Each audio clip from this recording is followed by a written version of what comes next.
is amongst the gum trees, with lots of plum trees. A sheep or two and a kangaroo, clothesline out the back, veranda at the front, and an old rocking chair. There's a bow.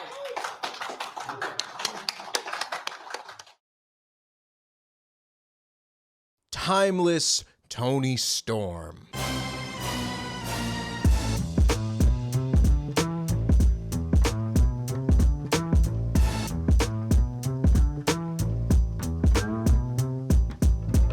I am not some other motherfucker. I am timeless Toni Storm. The first four-time AEW Women's World Champion. It is my honor to be your AEW Women's World Champion. So ladies, put your keys in the bowl and let's get this orgy started. She's the AEW Women's World Champion. She's one of the biggest stars in women's wrestling history. She's 3 apples tall, and she's a bisexual icon. Apparently God does love gays, but only if they're tops. Since the inception of All Elite Wrestling, no one has dominated their women's division quite like Toni Storm. Some may have racked up more wins or had longer title reigns, but with regards to the focus of the division itself, Toni Storm has taken center stage with no one coming close to removing her from the spotlight. And I would go so far as to say that not only is Timeless Toni Storm the best gimmick in wrestling today, but the Wrestler of the Year in 2025. And I find that so very interesting because I really can't remember the last time that a pure wrestling gimmick character was pushed this consistently and this effectively. Pro wrestling has never been short on creative characters, but so rarely do we see someone so steeped in tomfoolery achieve such success. And I mean it, man. This lady is a cartoon character. Are you allowed to masturbate in here? No. Well, maybe, yeah. Yes. Fans have been at war over their preferred presentation style of wrestling for decades, like legitimately over 40 years. You will never be able to satisfy everyone, and I'm not going to claim that everyone needs to be a fan of the timeless character, but I do think everyone needs to be able to acknowledge its success. It's just so fascinating to me that Toni Storm in her current presentation works so well, but at the same time, I don't think it's a mystery as to why. Toni's presentation certainly set her apart, but it has been the stories she has been involved in that has truly driven her success. And I think that is the fascinating part. Typically, cartoon wrestling characters don't exhibit a lot of depth. They're comedy characters, or depending on who's writing for them, characters that end up so bad it becomes comedy. What am I looking at here, Carm? Because that, But with Toni Storm, that hasn't been the case. She's capable of comedy. I think you're likely to laugh anytime she picks up a mic. Am I supposed to be worried because you're spooky now? Because you put that little thing on your head? I used to wear a little hat. I can be spooky. But I would absolutely not say that she has been comic relief. Her comedic chops haven't been what's defined her, it has been her stories. A common conception about wrestling presentation has been that gimmicky wrestling and nuanced long-term storytelling are two opposite ends of a spectrum representing how fans like their wrestling. That the larger-than-life characters of the 80s and the intricately told stories of modern day are mutually exclusive. And what I'm here to tell you today is that they don't have to be. Timeless Toni Storm, to me, more than anything, stands as the perfect example of two typically antithetical forms of wrestling working in harmony and the blueprint for others looking to do the same in the future. Now, don't get me wrong, not everyone can be Timeless Toni Storm. Most of the time, I'm surprised that even she can be Timeless Toni Storm, but as she would say, it has been The performance of a lifetime! If such a success would ever hope to be replicated, you'd better hope that you have the right wrestler for the right character, and you'd better hope that they can commit to that character like Toni has. I legitimately don't think we've seen someone commit to the performance of a wrestling character like Toni has outside of like The Undertaker and MJF. As long as it makes me feel better, you can stick your thumb wherever you want. Guys that would live the gimmick, guys that would never be interviewed out of kayfabe, or in The Undertaker's case, never be interviewed at all. That level of commitment can't really be expected from every wrestler in 2025, but I think that only speaks to Toni's performance even more. She has owned this character, displaying an unwavering commitment to its presentation and to honing the finer details of her performance. Never have I ever had a crush on someone I met online. I've never been online, darling. I've heard about this worldwide web. What the fuck is the internet? But again, with just this performance alone, I'm not sure that timeless Toni Storm reaches the heights that she has. A great character can draw you in, but a great character without a great story is merely a fun segment on a wrestling show. People may forget now, but the timeless character took a while to reach its full potential. Let's take a look back at one of timeless Toni Storm's earliest rivalries, one that I think perfectly exemplifies why the need for consistent storytelling has been imperative to Toni's success, and that would be Toni's feud with Deonna Purrazzo. Deonna just arriving in AEW and being inserted into a storyline with real-life best friend Toni Storm didn't work. It may have been true, and wrestling pulling from real life often does yield more emotionally resonant stories, but as a television character, the fans didn't know Deonna. We didn't have time to care about her relationship with Toni. We were simply told that we should, and as a result, we didn't feel anything towards their match at Revolution 2024, and the feud was generally considered a failure. But that doesn't mean you can just waltz in here and use our past friendship to get yourself a title shot. She's right, you know. You know how in Sam Raimi's Spider-Man trilogy, people were allowed to build an emotional connection to Peter and Harry's relationship over the course of the films, so that by the time their conflict reached its climax in the third movie, we were invested? Well, Toni and Deonna felt a bit more like Peter and Harry's relationship in The Amazing Spider-Man 2. We all remember that one, right? That's a question. That's a question. You know, the one where Harry didn't exist in the first movie, then pulls up a half hour into the second one, and we're all meant to believe that he is Peter's best friend just in time for him to become a supervillain. I'd be crying if I looked like that too, bro. That's fucked up. Had Deonna been given the chance to allow fans to get familiar with her over a longer period of time and flesh out her relationship with Toni, I think there would have been a lot more weight behind their eventual match. It was a classic example of tell, don't show. Our characters were telling us why we should care about their match rather than showing us why. Both women performed well enough. They had matching tattoos to prove their friendship, but again, it doesn't matter if something is true in real life if it involves characters that we don't care about yet. That is a difficult thing to pull off in wrestling. Getting people to care about characters is kind of the name of the game. That's kind of exactly what getting over is. It's getting people to care about you, and more often than not, that takes time, and sometimes a lot of it. It also didn't help that at the start, Toni was a bad guy. A bad guy who happened to be by far the most popular wrestler in the women's division. The whore we all adore, the slut we can't rebut, was the heel with the most appeal, and as a result, a lot of those early matches suffered a bit. Regardless of the story being told, no one was going to boo Toni Storm in favor of someone they barely knew. We need you to boo Toni Storm, Muggsy. But I love Toni Storm. Again, a lot of the elements you would want in an emotional story were present, but in execution, Toni's stories were still lacking, leaving her as a supremely over character who I very much enjoyed watching, but lacked an emotional connection to. I say all of this to illustrate that even with a supremely entertaining character like timeless Toni Storm, not every story is going to work. Having a mega over character does not necessarily mean that you can take a lazy approach to your storytelling. It certainly makes it easier. I can't imagine what some of these feuds would have been like if Toni wasn't as popular as she was, but in order for a character like this to establish themselves as something truly special with long-lasting appeal, the character needs to be paired with an equally great story. And thankfully, while Toni was having unmemorable programs with the likes of Deonna Purrazzo, Thunder Rosa, and Serena Deeb, the long-term, carefully laid out storyline she needed was happening in the background.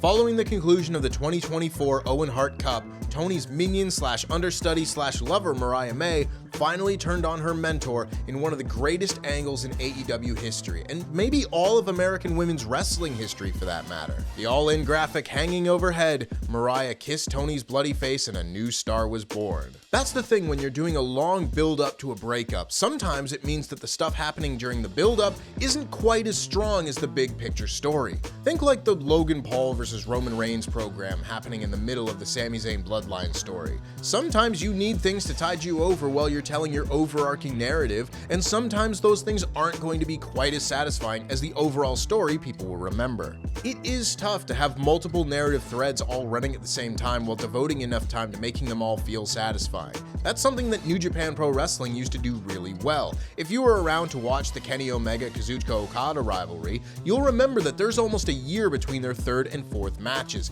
and in the time between those matches, you had Kenny's dream match with Chris Jericho, as well as the story of the Bullet Club of Civil War and Kenny's reunion with Kota Ibushi taking the lion's share of the narrative focus. All the while, Okada's story of this legendary title reign and growing all the more tired with each grueling title defense was happening in the main event scene, meaning the audience could remain equally as engaged with each man's story arc while they awaited their inevitable final match. It was a good time.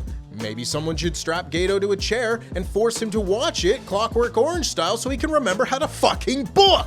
In the case of Toni and Mariah, AEW took the time to build their relationship into one that the audience could care about. Sure, it starts out as AEW's version of the Mickie James Trish Stratus storyline with slightly less lesbian overtones, and I mean only slightly, but as Toni slowly abandons more of her heelish tendencies and the audience is allowed to root for her, we are subsequently allowed to grow attached to their partnership. This is highlighted really well by the last program that they have before Mariah's heel turn, when Toni, Mariah, and Mariah's old tag team partner, Mina Shirakawa, are essentially involved in a lesbian love triangle while Mina challenges for Toni's world title. The whole match is more or less built around who Mariah will choose, and the feeling of a potential heel turn looms over the entire bout, only for Mariah to choose both of her lovers and put them in a three-way lip lock. Usually you pay double for that kind of action, Cotton. This subversion of expectations not only made the heel turn immediately following Forbidden Door all the more surprising, but gave us one last moment to bring these characters closer together so they would be torn apart at the apex of our care for them as a duo. They always say wrestling matches should end at their highest point. Well, the same is true for a storyline like this. This partnership ended at its very peak, and that is storytelling done just right. And now once it's happened, you can absolutely go back and find signs that it was coming when you watch old segments of these two. All the way back to Toni's acceptance speech after winning the title from Hikaru Shida in November of 2023, when she says that all the little Toni Storms out there won't make it and won't take her spot. You can watch Mariah's smile fade and watch the veil slip for just a moment to reveal her true intentions still 8 months down the line before she quickly collects herself to cheer on her supposed mentor. That is a level of subtlety you just don't typically see in wrestling, but I am very happy to say that is becoming less of the norm. But for as well as this angle and the build up to this moment were executed, it could all have been undone if Toni Storm herself didn't have the most perfect response to her betrayal. How many times did we see a heinous act done by a vicious heel get completely nullified by John Cena being a dickhead? I'm talking the Nexus being emasculated and compared to fast food mascots. Is that Heath Slater? Or the chick from Wendy's? He's so silly! He's so silly! Or John Laurinaitis being told to go puck yourself and whatever the fuck this is. Elder! You're a stupid man! A stupid man! If Toni Storm had come out and not taken this betrayal seriously, so much of that hard-earned storytelling would have been completely undone. And indeed, the opposite happened instead. Toni treated this moment with the gravity it deserved. She was heartbroken, she was intensely motivated, and she was hell-bent on revenge at All In. Often when a situation like this arises, people think that when a goofy character faces serious circumstances, they have to abandon their goofy personality. But that doesn't have to be the case. If you can express your emotions and motivations while still staying true to your character, then people will get emotionally invested in that character. If Toni simply shed her wacky persona when the time came to get serious, then maybe people would have been invested in Toni Storm, but they wouldn't have been invested in timeless Toni Storm, the one that could continue on being as entertaining as ever with new emotional weight sewn into her character through her experiences. The Toni Mariah storyline is some of AEW's finest work, and while I may not love every aspect of it, it is impossible to deny that by its conclusion, it was by far the most satisfying storyline AEW has ever put on in its women's division. From Mariah's turn and their match at All In, to Rocker Toni's return and subsequent reveal that her charade had been The performance of a lifetime! to Toni winning back her title with her newly patented small package in Australia, to her devastating verbal dismantling of Mariah May ahead of their Hollywood ending at Revolution, timeless Toni Storm was no longer simply a highlight of whatever show she was on, but her storyline was a highlight instead. And while I'm talking about it, can I just give a massive shout out to this Hollywood ending match? This match stands above loads and loads of big death matches that we see these days, because this was not violence just for the hell of it. What they did was thoughtful meaningful violence. They used broken glass, yes, but it was the broken glass from the champagne bottles that had been used in this story. They did headshots with weapons, but they used the same shoe that Mariah used to turn on Toni. This was as satisfying a match as I have seen in AEW, and as satisfying a conclusion to a storyline as I maybe have ever seen. Not only did the Toni Storm-Mariah May relationship and rivalry stand at the forefront of AEW programming for a year and a half, but it cemented timeless Toni Storm as not just a generational performance, but a truly generational character. And with that fully cemented character, we have been able to put her in new stories that don't necessarily need the same level of emotional buildup to have comparable levels of satisfaction. Toni's pay-per-view matches with the likes of Megan Bayne don't require an 18-month storyline to be effective, because now that she has been properly established as a world-beating babyface world champion capable of defeating anyone rather than a wacky chicken shit heel, she can be used as the climax to other people's storylines. She can be the one to defeat Megan Bayne after 4 months of going undefeated in AEW, because that is consistent with her character, and Toni, being the biggest star in the company, can make that loss still feel satisfying even if there isn't a deep-rooted personal issue between Toni and Megan. And on a much larger scale, the same very much applies to an undefeated, belt-collecting CEO who seems ready to reach her zenith. The point I want to make with this section of the video has to do with motivation. Motivation is where a lot of wrestlers fall short as characters. Simply put, what does that wrestler want? What is it that motivates them? Now, this question goes unanswered with a lot of wrestlers anyway. You'll often see that a lot of them just don't really have a specific goal, but this gets exponentially worse when it comes to gimmick wrestlers. Allow me to give you an example. The other most popular gimmick wrestler of the last few years was, in many people's minds, The Fiend Bray Wyatt. An ultra creative character with a fantastic performance driving it and brilliant presentation. At least at first. I need you to be able to tell me what's wrong with this without me explaining it verbally. A supernatural yet pro wrestling meta-analyzing Dr. Jekyll and Mr. Hyde is an insanely creative concept, one with tons of storyline possibilities. So when this character was properly introduced at SummerSlam 2019 and set loose upon the WWE, the question quickly became, okay, what does he want? And WWE made it quickly apparent that the answer was, we don't know. He wanted to become champion in the sense that he was targeting Seth Rollins, sure, but why?